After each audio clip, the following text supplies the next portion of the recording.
참된 힘을 의지하라 7번째 시간 가상의 힘, 고집스러운 나의 기질이란 제목으로 함께 말씀 나누겠습니다. 이 힘이란 어떤 물질을 움직이는 궁극의 것, 원인이 되는 것을 말합니다. 이와 같이 개인의 삶과 인류의 역사를 움직이고 멈추고 방향을 바꾸고 그것을 변형시키는 힘이 있습니다. 그것이 바로 다윗이 말한 나의 힘이 되신 여호와여, 바로 하나님 자신이라는 거죠. 하나님이야말로 개인의 삶을 또한 인류의 역사와 온 우주 만물을 움직이는 원인, 힘이 되시는 겁니다. 성경은 오직 하나님이 오직 유일한 힘이 된다라고 말씀을 합니다. 하나님이 나의 삶을 움직이고 멈추게 하고 방향을 바꾸시기도 하고 변형시킨다라는 겁니다. 신자들이 직면하는 모든 상황들이 있어요. 내가 정말 좋다. 내가 원했던 그 모든 상황 또한 하나님의 힘으로 말미암아 그렇게 됐다라는 겁니다. 심지어 내가 갇혔다라고 하는 사면 초과의 상황 또한 내가 그 상황에 직면하고 있는 상태가 되는 것 또한 모두가 하나님의 선하신 계획을 가지신 하나님이 원인이다라고 성경은 얘기하는 겁니다. 신자들은 사면 초과의 상태에서 내가 갇혔다라고 두려워하고 절망하고 원망하는 것이 아닙니다. 그 상황에서 신자는 그 누구도 보지 못하는 그 힘, 그 사면 초과를 만드신 하나님의 능력 되심을 발견하고 신뢰함으로 나도 지금은 모르지만 하나님께서 어떤 선하신 계획 때문에 나를 이런 상황 가운데 놓여지게 했다라는 사실을 인정하고 소망을 잃지 않고 살아가는 것이요.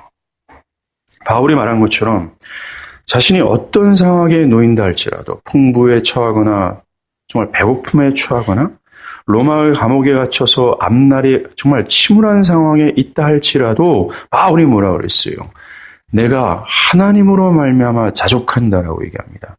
이 신자들은 상황이 아니라 그 하나님 때문에 나에게 더 무엇이 필요 없을 정도로 나는 흘러 넘쳐 충분합니다 라고 말하게 된다는 거죠. 이것이 참된 힘이 되신 나의 개인의 삶과 인류 역사 전체를 움직이게 하는 하나님의 탁월하심을 발견한 신자들의 고백이고 삶의 형태가 된다는 겁니다. 이렇게 신자는 하나님을 힘으로 여기고 기꺼이 하나님으로 인해 나의 모든 삶이 움직여지기를 바라는 거죠. 그러나 이 참된 힘을 모르는 사람들은 참된 힘에서 이탈된 가상의 힘을 진짜 힘으로 여기며 그것을 신뢰하고 그 안에서 소망을 찾으려고 한다는 겁니다. 사람들은 돈, 성공, 내가 목숨처럼 사랑하는 사람들, 어떤 권력, 군사적인 힘, 어떤 집단의 조직적인 힘, 이렇게 눈에 보이는 모든 것을 힘으로 여기고 그것들이 자신의 삶을 움직이고 멈추고 방향을 바꿔버린다고 믿는 거죠. 기꺼이 그런 것으로 자신의 삶을 움직이기를 또한 원한다는 겁니다. 돈에 의해서 움직이길 바라고, 돈에 의해서 내 살아가는 어떤 장소 또한 정하고, 돈에 의해서 내 가치를 판단하는 거죠. 내가 돈이 많으면 내 가치가 상승하고, 돈이 없으면 내가 정말 너무나 비참한 느낌을 들기도 하죠. 성공 여부에 따라 눈에 보이는 애국과 같은 최고의 권력 앞에 사람들은 두려워하고 좌절합니다. 이렇게 나의 삶의 모든 것 멈추고 바꾸고 내 내면에 있는 감정의 템포들, 이 모든 것이 이 가상의 힘에 의해서 살아간다는 거예요. 진짜 안타까운 것은 이 거듭난 신자임에도 불구하고 참된 힘이 되신 하나님을 망각하는 순간이 온다는 겁니다. 내 영혼에 그 은혜의 생기가 다 사라지고 하나님과의 교제가 완전히 끊어져서 마치 불신자처럼 하나님의 참된 힘이 되신 하나님을 망각하는 순간이 오는 거예요. 그래서 그 힘을 망각하고 그 힘을 못 보는 겁니다. 그래서 그것을 신뢰하지 못한 결과 그들은 가상의 힘에 의해서 기뻐하고 좌절하고 가상의 힘에서 모든 삶의 템포가 움직여지는 거예요. 신자임에도 불구하고 말이죠. 심지어 이 가상의 힘에 의해서 자신이 가지고 있는 이 신앙의 패턴과 형태가 변형되기도 한다는 겁니다. 돈 때문에 주일과 돈 때문에 어떤 삶의 어떤 분주함으로 인해서 하나님과 교제하는 이 템포를 조절당하기까지 한다는 거죠. 우리가 기억해야 될 것은 참된 힘을 발견하지 못하고 또 그것에 의해서 인생이 움직여지지 않고 가상의 힘에 의해서 움직인다면 우리의 인생과 영혼은 파멸을 당할 수밖에 없다는 것을 성경이 말합니다. 시편 52편 5절과 7절이에요. 그런즉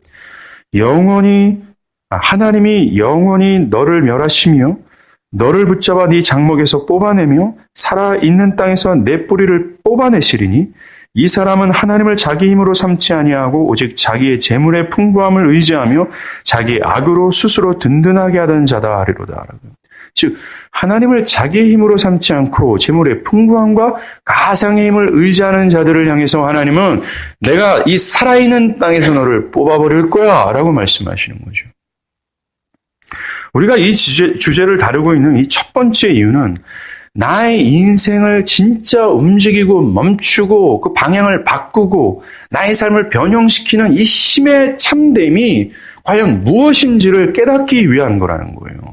사랑하는 여러분, 내가 살아가는 모든 거 있잖아요. 신자들의 삶에 있는 모든 여정들을 움직이는 진정한 이 궁극이 되는 것은 바로 하나님이라는 사실을 깨닫기 위해서 우리가 이 주제를 다루고 있는 겁니다. 그래서 눈에 보이는 이 모든 가상의 힘으로는 나 자신이 움직여지는 것을 거부하는 거예요. 내가 돈에 의해서 움직여지지 않고 성공과 사람과 그 어떤 눈에 보이는 것으로 내가 움직여지지 않는다. 그것을 거부하는 거죠. 그리고 가상의 힘을 신뢰하거나 두려워할 필요가 없다라는 것을 확신케 위해서 우리 이 주제를 다루고 있는 거예요.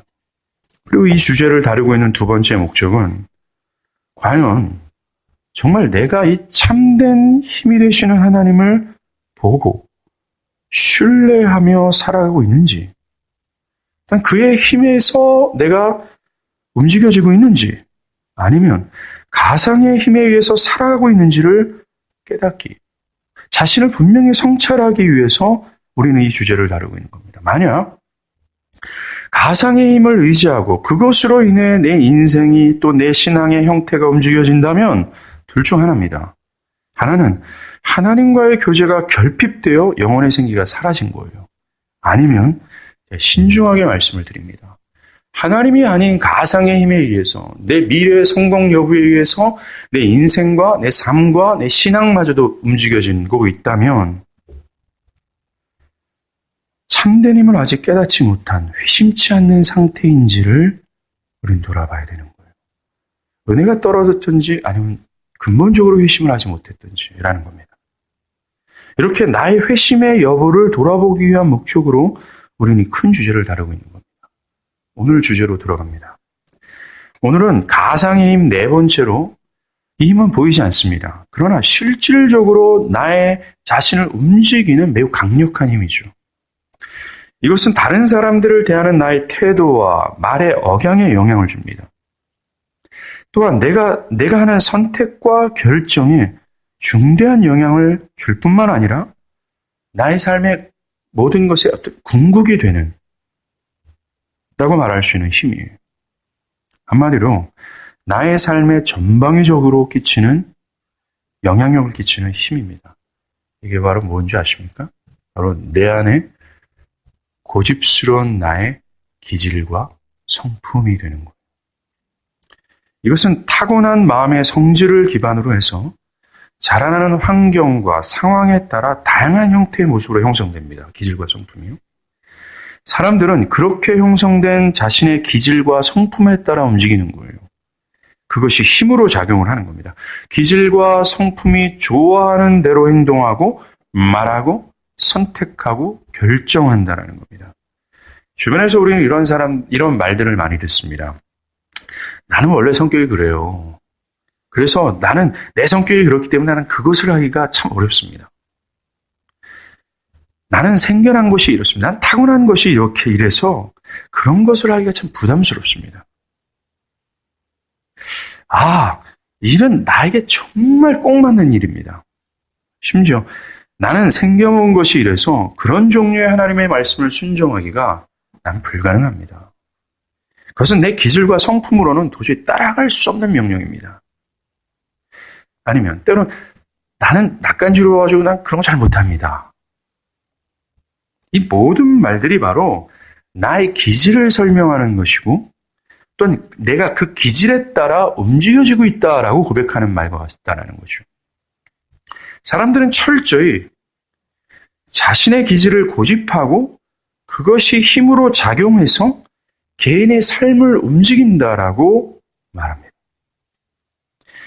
어떤 사람의 기질과 성품은 매우 활동적인 반면 어떤 사람은 매우 조용한 기질을 가지고 있습니다. 어떤 사람들은 새로운 사람을 만나거나 새로운 어떤 환경에 딱 맞닥뜨리게 되면 망설임 없이 새로운 사람에게 접근하거나 새로운 환경에 빨리 적응합니다. 그런 사람들이 있죠. 또 반대인 사람들이 있습니다. 어떤 사람들은 막 그런 새로운 사람에 대해서 굉장히 부끄러움을 많이 타고요. 또는 새로운 환경에 대해서는 정말 저항할 정도로 적응을 못하는 사람들이 있습니다. 어떤 사람의 기질은 어떤 것에 대해서 반응할 때 뭐 기쁜 일이든 슬픈 일이든 반응할 때 그 강도가 각각 다릅니다. 어떤 사람들은 매우 열렬히 반응하는 그 반면 어떤 사람은 차분하고 조용하게 반응해요.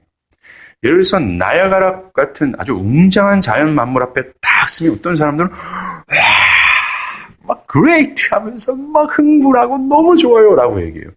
그런 사람들과 여행하면 참 기분이 좋습니다. 그런데 정반대인 사람들이 있어요. 정말 멋진 것을 보여줬는데 너무나 조용하고 차분해서 김세게 하는 사람들이 있죠. 그런 어떤 기질과 성품이 있다는 겁니다. 또 어떤 사람들은 자신에게 주어진 과제를 좌절에도 불구하고 포기하지 않고 끝까지 완수하는 사람이 있는 반면 어떤 사람들은 쉽게 어떤 흥미를 잃어버리고 쉽게 포기하는 그런 사람들이 있어요. 또 어떤 사람들은 환경에 의해 쉽게 방해를 받는 사람이 있습니다. 어떤 사람은 그렇지 않아요. 어떤 소음, 불빛, 외적인 자극에 신경을 많이 쓰는 사람들도 있고 어떤 사람은 그냥 별로 신경 안 쓰고 무던한 사람들이 있습니다. 어떤 사람들은 매사가 현실적이어서 매사가 부정적인 말을 하는 사람이 있는가 반면 어떤 사람은 굉장히 미래지향적이어서 매사가 긍정적인 말을 하는 기질을 가진 사람도 있습니다. 그 외에도 어떤 사람들은 이기적인 기질을 가지고 있어서 어떤 희생도 감수하려지 않은 사람들이 있어요. 이 타고난 기질과 성품이 그렇습니다. 또 어떤 사람들은 매우 차가운 기질을 가져서 다른 사람 대할 때 그 기질을 가지고 대하죠. 어떤 사람들은 따뜻한 기질을 가져가지고 사람들을 대할 때 따뜻함으로 대합니다. 어떤 사람들은 다른 사람들과 어울리기를 상당히 좋아합니다. 어떤 사람들은 혼자 있기를 좋아하죠. 이런 상품과 기질을 어떤 특정한 몇 가지로 정의할 수 없을 정도로 굉장히 다양합니다. 아마도 이 성품과 기질은 사람의 숫자만큼 많고 다양할 거예요. 여러분들 기억하셔야 될 것이 이 어떤 성품과 기질에 따라서 그것이 좋다 나쁘다 우리는 판가름할 수가 없다는 것을 기억해야 돼요. 우리는 인간의 본연이 가지고 있는 이 성품과 기질에 대해서 하나님이 뭐라 말씀하시는지에 대해서 관심을 기울여야 됩니다. 이런 다양한 기질과 성품이요 나이가 들어갈수록 그 사람에게 고착화되는 거예요. 이 고착화된 기질과 성품은 어떤 환경과 충격에도 변화되지 않고 매우 강력한 자기 컨트롤 타워가 되는 겁니다. 그것을 고집이라고 얘기하죠. 이 고집스러운 기질로 사람들은 자신의 행동 양식을 결정하고 자신이 하고자 하는 크고 작은 일을 선택하고 결정합니다. 철저히 이 고집스러운 나의 기질과 성품에 따라 움직여요. 많은 경우에 이 고집스러운 자신의 기질과 성품 때문에 자신 주변에 있는 사람들이 고통받는 경우가 많습니다. 자신이 가지고 있는 고집스러운 기질과 성품에 따라 하는 이 기질과 성품이 힘으로 작용하는 거예요. 이 기질이 그의 내면과 그의 행동 양식을 움직이고 있는 겁니다. 이런 기질과 성품에 따라 그 사람의 말하는 것, 행동하는 것, 그 사람의 태도와 말, 억양 등으로 주변의 사람들이 상처를 받는다는 거예요. 근데 문제는 자신의 기질과 성품에 따라 움직이는 사람들은 거기에 눈멀어 있기 때문에 사람들이 자신들로 인해서 상처를 받는 것을 모른다는 거예요. 그리고 알아도 그것을 내가 상당한 문제를 안고 있는 존재구나라는 사실을 깨닫지 못한다라는 겁니다. 문제의식을 못 느끼는 거예요. 다시 한번 말씀드립니다. 이 고집스러운 기질과 성품에 눈멀어서 거기에 따라 움직여오고 거기에 따라 행동하는 사람들의 결과는 모른다라는 거예요. 자신들은 자신의 기질과 성품으로 인해 내 아내, 남편이 상처를 받고 자식과 교회 지체들이 상처를 받는데도 그것을 성찰하거나 또 그것을 수정해 가려는 노력이 없다라는 겁니다. 그런 사람들은 그저 내가 타고난 것이 이런데 왜 그래요? 라고 하며 자신을 합리화하며 굉장히 방어적인 태도를 취하죠. 내가 생겨먹은 것이 이래요. 내 기질이 원래 그래요. 내 성격은 원래 그래요. 왜 나를 바꾸려고 합니까? 라고 어떠한 성찰도 자기 수정도 하지 않으려 한다는 거죠. 그것이 하나님의 명령에 반하는 죄된 것임에도 불구하고 전혀 개의치 않아요. 그들은 개의치 않고 저는 원래 그것을 싫어하는 사람입니다. 저는 원래 그런 걸 못하는 사람입니다. 저는 생겨먹은 것이 그래서 저는 그게 못합니다. 그러면서 자신의 고집스러운 기질과 성품이라는 힘을 내려놓지 않아요. 이 심각한 문제는 말입니다. 이 고집스러운 기질과 성품이 힘이 되어버려서 그것으로 움직이기를 고집하게 되면 하나님의 뜻과 하나님의 말씀에 의해 움직여지기를 거부한다는 거예요. 이 고질적이고 고집스럽고 강력한 자기 컨트롤 타워가 되는 이 기질과 성품을 고집하는 사람들은 하나님의 말씀으로도 움직여지지 않는다는 것입니다. Yes.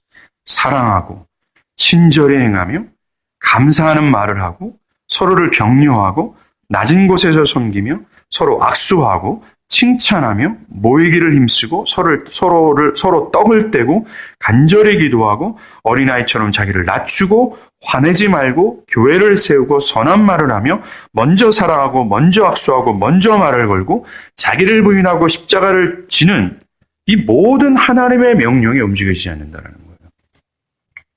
내 기질과 성품이 자기 컨트롤 타워가 되는 사람들은 말입니다. 하나님의 명령 앞에서 여전히 자신의 기질과 성품을 고집하는 겁니다. 이 기질로 그 모든 명령을 그저 사고의 영역 속에 가두고 실제로 움직여지지 않은 거예요.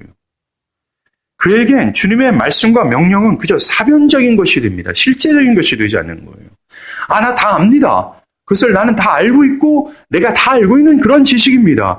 라고 하며 사고의 영역에만 그 모든 명령들을 가두고 실제적으로는 그것을 행하지 않는 거예요.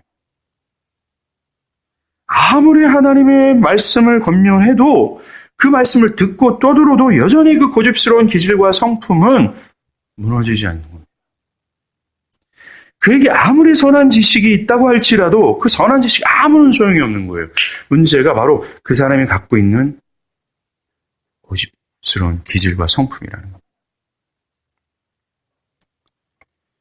이 사람이야말로 여호와 하나님을 자기 힘으로 삼지 않고 자기의 고집스러운 기질을 힘으로 삼는 자가 되는 겁니다. 매우 진지하게 한번 나 자신을 성찰해 보시길 바랍니다. 나의 마음 안에 있는 어떤 기질과 정서와 의지와 성품 등이 하나님의 말씀으로 변화되어서 그것에 순종하고 그것에 움직여지고 있는가를 한번 보세요. 내 타고난 기질과 성품이 하나님의 말씀으로 내가 변화되어서 기질과 성품이 힘이 되는 것이 아니라 여호와가 힘이 되어 내가 하나님으로 움직여지고 있는가? 과연 그런가? 아니면 하나님 말씀 앞에조차도 내 고집스러운 기질과 성품이 어떤 문제를 일으켜서 그 문제가 드러나는 이 기질과 성품을 문제 삼지 않고 그것을 합리화하며 살아가고 있는지를 한번 성찰해 보시길 바랍니다. 나는 원래 생긴 게 그래요. 비록 말은 하지 않더라도 그 내면의 음성으로 내 기질과 성품이 문제가 드러났음에도 불구하고 그 문제의식을 느끼지 못하고, 즉, 이게 하나님의 말씀으로 내가 이 기질과 성품이 하나님 말씀에 순종하지 못하는구나. 내가 여전히 변화되지 못했구나. 라는 것을 깨닫지 못하고, 문제를 깨닫지 못하고, 여전히 자기를 합리화하며 살아가고 있지 않은가 돌아보기를 바라요. 만약에 자신의 기질과 성품을 계속해서 고집하고 있다면, 또한 그것으로 하나님의 뜻을 거스리고 있음에도 문제의식을 가지고 있지 않고 자신을 합리화하고 있다면 여러분의 회심과 구원을 심각하게 돌아봐야 됩니다. 왠지 아십니까? 하나님 역사의 가장 주된 무대는 바로 내 기질과 성품이 있는 마음이기 때문에 그래요. 우리를 거듭나게 하시고 우리를 회심케 하는 하나님의 중심처가 바로 우리 마음이라는 겁니다. 하나님의 성령이 말씀을 통하여 우리를 새로운 피조물로 만드는 그것이 바로 마음이라는 거예요. 우리가 회심하는 것도 이 마음이야말로 나를 움직이는 가장 중심적인 중심축이기 때문에 하나님은 나의 삶을 움직이는 가장 중심이 되는 그 마음을 변화시킵니다. 이것이 하나님의 역사고 이것이 회심이고 이것이 중생이라는 거예요. 그런데 그 마음 안에 있는 기질과 성품이 그대로 있는 겁니다. 변화되지 않는다면, 또한 지속해서 그것을 성찰할 생각조차 안 하고 그것이 변화되기를 힘쓰지 않는다면 과연 성령이 그 마음 안에 역사하고 있는가? 정말로 그것이 중생과 회심한 자인가를 의심할 수밖에 없는 거죠. 성경은 철저히 마음이 우리의 생활의 중심처라고 말합니다. 우리의 생활의 근원이며 하나님께서 일하시는 장소가 마음인 거예요. 이곳에서 윤리적인 태도와 자신의 행동 양식이 결정되는 겁니다. 마음이 말입니다. 그래서 이 마음이 나의 감정, 의지뿐만 아니라 여러분들의 육체적인 모든 힘의 근원이 마음이라는 거예요. 여러분들의 마음이 어디를 향하고 있는가? 즉 여러분들이 마음에 내는 모든 기질, 성품, 정서, 의지, 어떤 성향, 이 모든 것이 어디를 향하고 있는가에 따라 우리 육체는 움직여지는 거예요. 인간은 마음이 죽어도 싫은 걸 하기를 원하지 않습니다. 뿐만 아니라 참된 신앙도, 참다운 신앙도 마음에 있어서 행해진다는 거예요. 이 마음이 새로워지고 마음 안에 참된 신앙이 구축되어야지만이 우리의 드러나는 모든 것들이 참된 신앙이 될 수 있다는 거예요. 조나단 에드워드가 이렇게 얘기합니다. 감정은 마음이라고 이해해도 돼요. 어떤 정서, 어떤 성향으로도 이해해도 됩니다. 감정은 인간 삶의 모든 영역에서 사람을 행동하게 만드는 원천이며 무엇을 추구하게 하는 원동력이다. 이런 감정들은 인간이 앞으로 전진할 수 있도록 밀어주는 힘이며 세상에 속한 모든 일들을 지속하게 하는 힘이다. 이런 사람의 감정이 바로 이런 움직임의 원천인 것이다. 조나단 에드워드는 이 마음 안에는 어떤 기질, 성향, 어떤 모든 감정, 의지, 정서 모두가 우리를 움직이게 하는 원천이요 힘이라고 얘기하고 있어요. 그런데 문제는 이런 타고난 성품과 기질이 하나님의 은혜를 경험하기 전에는 본질적으로 악하다라고 성경은 얘기합니다. 나의 고집스러운 기질과 성품이 악하다라는 거예요. 회심하지 않고서는. 창세기 6장 5절에 여호와께서 사람의 죄악이 세상에 가득함과 그의 마음, 즉 그의 정서, 의지, 태어날 때 타고난 기질, 성품 등으로 생각하는 모든 계획이 항상 악하다라고 하나님은 정의합니다. 창세기 3장에 하나님을 반역한 인간의 죄된 상태, 하나님은 정확히 정의하십니다. 너희는 악하다, 죄뿐이다라고 얘기합니다. 바울도 이것에 동의하면서 적극적으로 말합니다. 에베소 2장 1절과 3절이에요. 그는 허물과 죄로 죽었던 너희를 살리셨도다. 그때 너희는 그 가운데서 행하여 이 세상 풍조를 따르고 공중의 권세 잡은 자를 따랐으니 곧 지극 불순종의 아들들 가운데서 역사하는 영이라. 전에는 우리도 다 그 가운데서 우리 육체의 욕심을 따라 지내며 육체와 마음에 원하는 것을 하여 다른 이들과 같이 본질상 진노의 자녀였다라고 얘기합니다. 바울은 회심하기 전의 사람들, 즉 태어날 때부터 한 번도 성령의 역사가 없었던 그 마음의 상태, 그 사람들의 상태, 그러니까 주를 진정으로 알지 못하는 인간의 상태를 죽었다라고 표현합니다. 바울은 이 영적 죽음의 상태, 즉 하나님을 떠나고 하나님과 단절되어서 구원도 없는 상태, 하나님을 전폭적으로 의존하고 하나님을 최상의 기쁨으로 여기지 않는 이런 생명의 상태 반대편인 죽음을 이렇게 묘사하고 있어요. 첫 번째, 이 세상의 풍조를 쫓으며 살아간다라고 얘기합니다. 그러니까 생명의 반대에 있는 죽음의 상태에 있는 사람들을 육체적인 어떤 죽어있는 상태로 묘사도 하지 않고 아주 퇴폐적이고 굉장히 타락한 삶의 모습을 보여주는 것이 아니라 생명의 반대편의 죽음의 상태에 놓여 있는 사람들을 첫 번째 이 세상의 풍조를 따른다라고 얘기해요. 트렌드를 쫓아간다라고 얘기하죠. 돈과 성공과 섹스와 하나님과 관련이 없는 것을 사랑한다라는 거예요. 오늘은 주제가 이것이 아니기 때문에 이것은 빨리 넘어가겠습니다. 그리고 두 번째, 공중권세 잡은 자 마귀를 따른다라고 얘기합니다. 그리고 곧바로 오늘 주제입니다. 우리가 집중하고자 하는 것이 3절이에요. 우리의 육체의 욕심과 마음에 원하는 것을 따라한다라는 거예요. 한마디로 말해서 하나님께서 악하다고 정의했던 내 타고난 기질과 고집스러운 내 성품과 내 정서와 의지 모두 이런 것에 따라 움직인다라고 얘기하는 겁니다. 육체의 욕심과 마음에 원하는 것을 그거에 따라 이 고집스러운 기질과 고집에 따라 움직인다라고 얘기해요. 누가요? 생명의 반대편에 있는 너 죽었다라고 하는 이 죽음의 상태에 놓여져 있는 사람들의 특징이 바로 고집스러운 기질과 성품이 자기 컨트롤 타워가 돼서 그것으로 움직여진다는 거죠. 그 모든 것이 하나님 말씀 앞에서 굴복하려 들지 않는 나의 본성에 따라 살아가는 사람들, 이런 사람들 너희는 영적인 죽음 아래 있어 라고 말씀하세요. 이것이 죽음의 상태입니다. 이 죽음의 상태가 사랑하는 여러분, 이 죽음의 상태에서 구원을 받지 않으면 우리는 영원한 파멸에 이를 수밖에 없어요. 근데 더 큰 불행이 뭔지 아십니까? 이 타락하고 악하고 고집스러운 내 성품과 기질이 절대로 깨어지지 않는다는 겁니다. 변화되지 않는다는 거예요. 에레미야 17장 9절에 말합니다. 만물보다, 즉 이 세상의 모든 피조물보다 거짓되고 심히 부패한 것, 지독하게 악해서 깨어지기 쉽지 않은 것, 그게 뭔지 아십니까? 마음이다라고 얘기합니다. 누가 능히 이 일을 알리오마는 누가 이것을 인정하지 않는다라는 겁니다. 사랑하는 여러분, 가장 악하고 가장 견고해서 진짜로 깨어지지 않는 것, 우리의 마음이라고 얘기합니다. 우리의 기질과 성품, 정서와 모든 의지와 감정이라고 얘기해요. 근데 문제는 모든 인간들이 요거 인정하지 않는다라고 얘기합니다. 요거를 내어드리지 않는다라고 얘기해요. 더러운 본성을 가진 이 돼지 있잖아요. 여러분들, 돼지의 본성은 진흙탕에 뒹구는 겁니다. 제가 말씀드렸잖아요.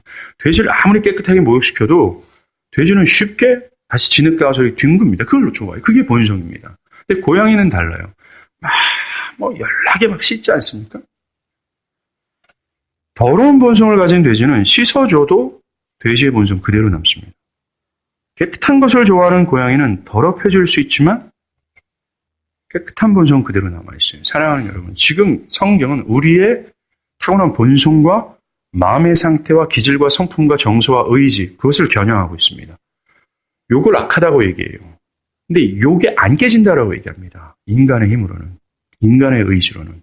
내가 이를 악물고 바꿔본다 해도 no, 안 바뀝니다. 악한 본성 그대로 남아있는 거예요.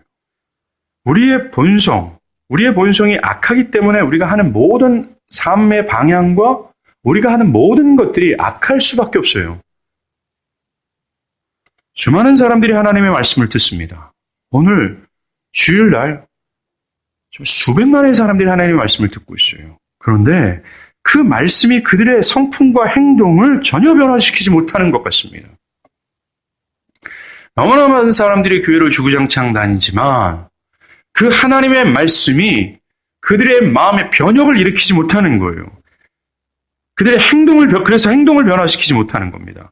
왜냐하면 듣고 있는 그 말씀이 마음에 영향을 주지 못하기 때문에 그래요. 마음이 하나님의 말씀에 영향을 받지 못하기 때문에 그렇습니다. 이런 말씀을 저는 말씀이 문제구나 라고 생각해요. No. 여러분들이 생각하는 것은 먼저 마음의 문제라고 생각을 하십시오. 마음의 영향을 받기 전까지는 이런 상태가 지속될 수밖에 없어요. 아무리 말씀을 듣고 들어도 내 삶의 행동과 성품과 기질이 바뀌지 않는 거예요. 내 삶에 전방위적인 변화가 없는 겁니다. 마음에 하나님의 말씀이 영향을 끼치기 전까지만 말입니다. 우리의 타고난 고집스러운 기질과 성품으로는 절대로 하나님의 말씀을 순종할 수도 없고 하나님의 말씀을 기뻐하지도 않는다라는 거예요. 타고난 기질로는요. 그리고 또한 하나님과 교제할 수도 없고 지금 우리가 말하는 이 죽음의 상태에서 인간은 벗어날 생각조차도 안 하고 벗어나기를 원하지도 않는다는 거예요. 벗어날 수도 없죠. 이 고집스러운 기질을 담고 있는 이 마음의 문제가 해결되지 않으면 절대로 하나님을 힘으로 삼지 못하는 거예요. 그 결과 나와 내 주변의 사람들은 불행해질 수밖에 없고 상처를 받을 수밖에 없습니다. 더 심각한 문제는 자신이 죽음 이후에 영원한 파멸에 이를 수밖에 없어요. 이것이 해결되지 않고. 그런데 복음이 있습니다. 이 고집스러운 너무나 지독하고 악해서 절대로 깨지지 않은 이 마음의 기질과 성품을 무너뜨려서 하나님 말씀에 순종하는 기질과 성품으로 변화시키는 그 뉴스, 복음이 있습니다. 그 힘이 바로 하나님 자신이라고 얘기해요. 에레미야 31장 33절. 그러나 그날 후에 내가 하나님이 이스라엘 집과 맺을 언약은 이러하니 곧 내가 나의 법을 그들 속에 두며 그들의 마음에 기록하여 나는 그들의 하나님이 되고 그들은 내 백성이 될 것이라. 하나님 I will 하며 강한 의지를 담고서 우리와 약속하시는 건 내가 그들의 마음속에 나를 두고 하나님의 법을 둬서 내가 그들을 하나님의 백성으로 삼을 것이다 라고 얘기합니다. 에스겔 36장 25절에서 27절 요건 좀 찾겠습니다.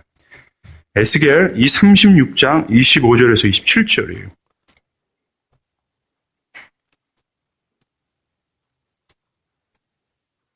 에스겔 36장 25절에서 27절입니다. 구약성경 1208페이지에 있습니다. 1208페이지요. 여러분들이 잘 아는 성경 구절입니다. 에스겔 36장 25절에서 27절 제가 읽어드릴게요.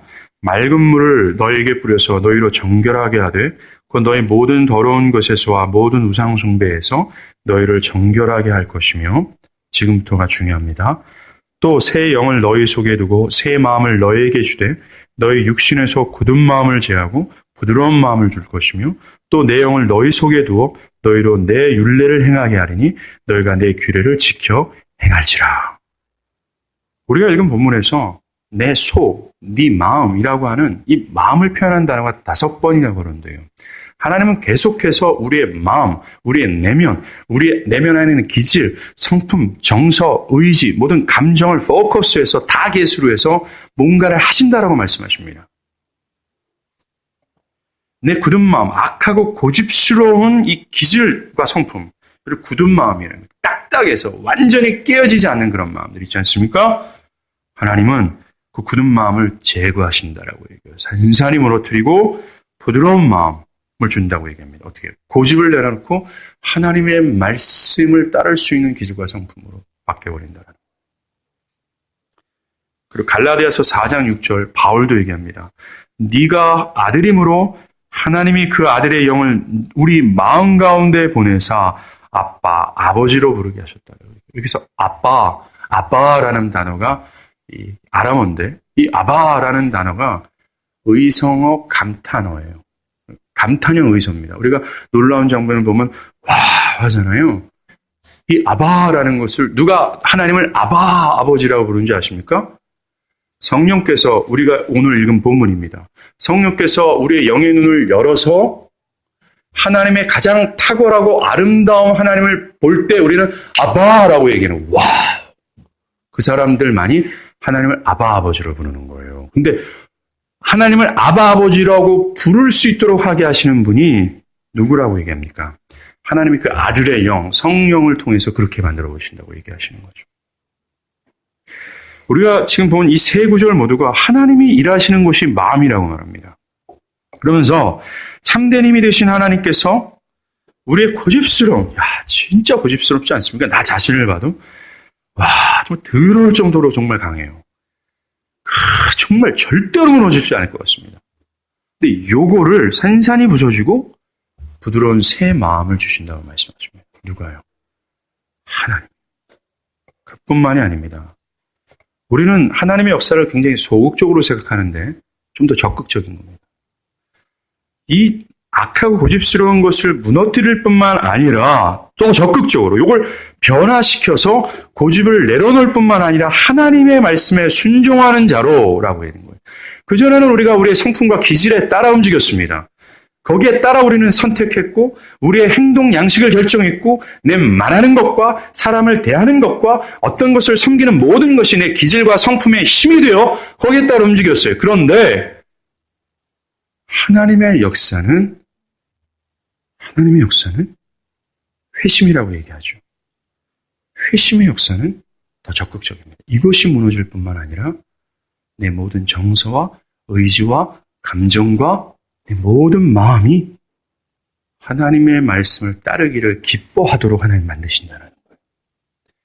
이게 회심입니다. 이게 기독교가 말하는 회심이죠.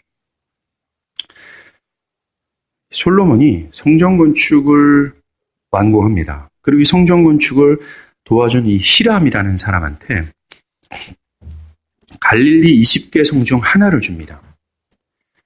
이 히람은 그 땅이 별로 마음에 안 들었어요. 불만으로 여기고 그 땅을 가불이라고 부르면서 솔로몬 왕에게 되돌려줍니다. 이 가불이라는 뜻이 진짜 가치 없다. 별 볼 일이 없다. 없는 거나 같다. 생명이 없다라는 뜻입니다. 그런데 이런 가치 없고 별 볼 일 없는 가불 땅, 갈릴리 땅에 참된 생명 되신 그리스도께서 일하십니다. 자신의 사역의 어떤 본거지로 삼고 일을 하게 되시죠. 예수님 당시에도 갈릴리 땅은 그런 땅이었습니다. 이스라엘 전체 민족들이 정말 별 볼 일 없는 인간들이 살아가는 땅. 가장 천박하고 무식하며 하나님의 법에서 정말 버러지 같은 그런 인간들이 살아가는 땅이라고 갈릴리를 그렇게 여겼어요. 근데 가불과 같은 땅에 그리스도께서 임하자 그 땅이 어떻게 됩니까? 고침과 나음과 기쁨과 만족과 생명이 취하는, 생명이 충만한 땅으로 바뀌지 않습니까? 사랑하는 여러분, 이게 회심이에요. 그 가불의 땅이 바로 우리 내면을 가리킵니다. 성경은 네 마음이 가불이야, 가치 없고 별별 일 없으며 생명이 자라날 수도 없고 생명을 심어도 생명을 조성할 수도 없는 완전히 무능력한 땅이야. 그런데 예수께서 우리 마음 가운데 사역하신다면, 사랑하는 여러분, 지금도 성령을 통해서 예수는 살아 역사하고 계세요. 그 예수가 내 마음에 살아 역사하신다면 갈릴리 땅처럼 내 영혼이 생명으로 가득한 땅으로 변한다는 겁니다. 갑자기요. 이걸 회심이라고 얘기합니다. 이 회심은 분명 성령의 진리에서 비롯돼요. 이 진리를 듣고 들음을 통하여 가장 영광스럽고 탁월한 하나님을 보고 맛보는 겁니다. 오늘 우리가 읽은 고린도후서 3장 18절이 바로 그 말씀이에요. 하나님의 성령이 진리를 통하여 우리의 영의 눈을 벗겨 가장 탁월하고 아름답고 영광스러운 하나님을 보게 하신다라고 얘기합니다. 이 하나님을 보는 것 자체는 이 사변적인 수준으로 머무는 것이 아니에요. 하나님을 인식하는 것은 사고의 영역으로만 가둬두는 것이 아니라는 겁니다. 성령께서 진리를 통하여 보여주게 하신 그 하나님으로 말미암아, 그 하나님을 보는 것으로 말미암아 나의 삶에 전방위적인 변화가 생기는 거예요. 이것을 회심이라고 얘기합니다. 나의 삶의 가장 중요한 힘의 근원지인 마음의 변화를 갖고 오는 거예요. 우리가 다 수건을 벗은 얼굴로 거울과 같이 보는 것 같이 주의 영광을 보매 그와 같은 형상으로 변화하여 영광에서 영광에 점진적으로 더 변화하여 주의 영광으로 말미암는다고 얘기합니다. 이 기독교의 회심이에요. 이것이 기독교의 구원을 뜻합니다. 회심은 고집스럽고 악한 나의 기질과 성품, 음란하고 방탕하고 쉽게 분노하고 이기적이고 차갑고 불친절한 것을 제거하는 거예요. 내가 변명하고 나를 합리화시켰던 나의 기질들이 있어요. 그걸 고집하지 못하게 하는 겁니다. 그러면서 내가 그러한 부끄러운 자이구나라는 사실을 깨닫게 합니다. 이게 회심이에요. 그것만이 아닙니다. 하나님의 명령에 적극적으로 순종하는 자세로 변화시키는 거예요. 성품이 바뀐다는 겁니다. 새로운 본성과 새로운 마음을 주시는 거예요. 아까 제가 뭐라고 말씀드렸습니까? 우리의 삶의 중심처가 마음이에요. 이 마음으로 인해서 단순히 감정과 의지가 결정될 뿐만 아니라 내 모든 삶의 방향과 행동 양식들이 결정된다겠죠. 회심, 즉 하나님께서 역사하시는 주된 것이 바로 그곳이라는 겁니다. 그래서 요거를 바꿔버리시는 거예요. 새로운 마음, 새로운 본성으로. 그 결과 어떻게 됩니까? 우리의 모든 양식들, 삶의 양식들이 변화될 수밖에 없다는 거죠. 그래서 바울은 우리들에게 이 회심을 좀 추구하라. 회심을 간구하라. 이런 자들에게 온전히 구원이 있고 생명이 있다라고 말합니다. 로마서 12장 2절이에요.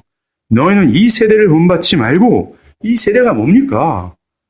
넓게는 우리 고집스럽게 가지고 있는 기질과 성품과 정서와 의지와 감정 이거예요. 요것 따라 움직이려는 요새 돈 본받지 말고 오직 마음을 새롭게 함으로 변화를 받아 하나님의 선하시고 기뻐하시고 온전하신 뜻이 뭔지 좀 분별해라 라고 바울은 말합니다. 회심은 분명한 마음의 변화를 일으킵니다. 만약 이 변화가 없다면 헛된 거예요. 아무리 그 사람이 어떤 종교적인 열렬함을 경험했다 할지라도, 아무리 그 사람이 종교적인 능력을 가졌다 할지라도, 막 예수 이름으로 기도하니까 막 병이 막 낫고 죽은 사람 벌떡벌떡 일어나는 거, 이런다 할지라도, 심지어 그 사람이 천국에 올라갔다가 내려왔다 할지라도 그 모든 것은 헛된 것뿐이라는 겁니다. 기독교 회심의 핵심은 마음의 변화라는 거예요. 어떻게 해요? 이 기질이 아니라 하나님의 탁월함 때문에 하나님께 매료되어 내 이제까지의 기질과 성품에 따라 움직이는 것이 아니라 참된 힘이 되신 그 영광스러운 하나님으로 말미암아 움직이기를 기뻐하고 기꺼이 그 말씀에 순종하기로 는 거죠.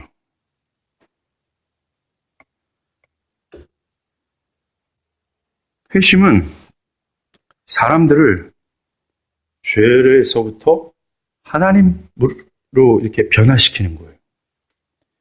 죄를 짓지 않도록 그를 자제시킬 뿐만 아니라 그를 거룩함으로 향하게 만든다라는 겁니다. 네, 사랑하는 여러분, 주의할 게 있습니다.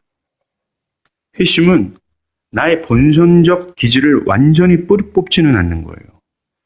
우리는 회심하기 전에 우리가 가지고 있던 기질 때문에 짓는 죄들이 있습니다. 회심한 이후에도 아주 쉽게 빠질 수 있어요. 비록 은혜는 악하고 고집스러운 기질을 완전히 뿌리 뽑지는 않지만 그래도 은혜의 강한 힘과 효과로 악한 본성적 기질을 고쳐간다는 겁니다. 회심자는 완전히 제거되지 않은 이 기질과 성품을 그전에는 몰랐는데 회심자는 이걸 발견하는 겁니다. 이걸 발견하고 이것에 대한 문제의식을 가지고 이것을 회개하고 이것을 변화시키기를 씨름한다라는 거죠. 회심하지 않는 사람들은 내가 뭐 생겨먹은 것이 그런데 왜 그러는 거야? 라고 하면서 철저하게 자기를 합리화합니다. 이게 회심자와 비회심자의 차이라는 거예요. 그리고 그 기질과 성품으로 만들어진 죄가 자기를 지배하지 않기를 바라는 거예요. 참된 회심은 기질과 성품을 뛰어넘어서 우리의 신앙을 참되고 열렬하게 만듭니다. 사랑하는 여러분, 하나님께서 받으시는 이 참된 신앙은 말입니다. 그저 좀 약하고 무감각하며 생기 없는 것이 아닙니다. 하나님께서 받으시고 원하시는 어떤 신앙은 그냥 하나님에 대해서 무관심할 정도는 아니지만 어느 정도 관심 정도를 갖고 있는 수준이 아니라는 거예요. 신앙은 그저 죄와 싸우고 죄를 짓지 않고자 씨름하는 소극적인 자세가 아닙니다. 하나님 원하시고 하나님 받으시는 참된 신앙은 열정적이고 열렬히 하나님을 섬긴다라는 거예요. 하나님은 우리들에게 열심을 품고 주를 섬기라라고 신명기에도 말씀하시고 바울을 통해서도 하나님 우리에게 말씀하시는 거예요. 사랑하는 여러분, 신앙을 지금 나의 상태, 아무런 생기도 없고 하나님에 대해서 온기도 없고 하나님에 대해서 열렬함이 없고 그저 종교인이 돼서 주일날 교회 왔다 갔다 하는 것을 하나님이 받으시고 원하시는 신앙이 아니라는 거예요. 열렬함, 열정 이라는 겁니다. 에드워즈는 마음이 열정적이고 생동감 있는 신앙 안에 거하는 것은 마음에 행한 할례 때문이다. 거듭남 때문이다라고 얘기합니다. 만일 우리가 신앙에 아주 큰 열심을 내지 않는다면, 또한 우리 의지와 성향이 강하게 활동하지 않는다면 우리는 아무것도 아니다 라고 말합니다. 참된 신앙은 언제나 강력합니다. 왠지 아세요? 회심자의 의지가 강하기 때문에서가 아니라 빌립보서 4장 13절 내게 능력 주시는 자 안에서 내가 모든 것을 할 수 있다라고 얘기하는 것처럼 회심자 안에 있는 하나님 성령께서 힘을 주심으로 말미암아 그렇게 열렬히 열정적으로 참되게 신앙할 수 있게 된다는 거예요. 정리합니다. 먼저 오늘 말씀을 들으면서 내가 정말 이 기질에 매여서 사는구나. 또한 이것을 이렇게 살아가기를 바라는구나. 이 기질로 인해서 하나님의 법을 저항하고 또한 순종하지 못하는 결과를 지속해서 내고 있다면 나 자신이 또한 성품이 아직 변화되지 못했거나 변화되는 것을 원하지도 않고 있다면 또 변화된 것을 확신하지 못한다면 회심을 추구하고 또 추구하십시오. 아까도 말씀드렸듯이 회심은 영적 지식에서 비롯됩니다.